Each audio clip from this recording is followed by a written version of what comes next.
गौरी गणपतीचा सण कोकणात प्रत्येक घरात साजरा होत असतो आणि अशा वेळेला डेकोरेशन किंवा इथं साकारले जाणारे देखावे देखील पाहण्यासारखे असतात।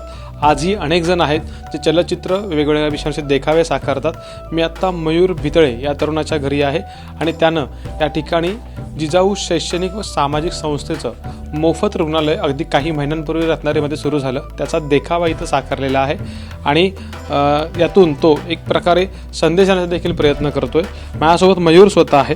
मयूर, साधारणपणे कशा प्रकारचं मटेरियल इथे वापरलेस आणि किती मेहनत होती हे सगळं साकारण्यासाठी? हे पूर्णपणे देखावा इको फ्रेंडली आहे। याच्यामध्ये कापड, पुट्टा आणि आपण जे बॅनर दाखवले ते पण पूर्णपणे कापडाचे आहेत आणि हा देखावा सादर करायला मला इथे 2.5-3 महिने कालावधी लागलेला आहे।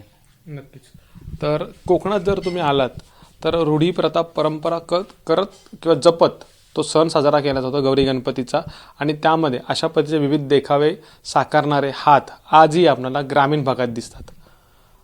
कॅमेरामॅन महबूब शेखसह अमोल मोरे, एबीपी माझा, रत्नागिरी। एबीपी माझा, उघडा डोळे बघा नीट।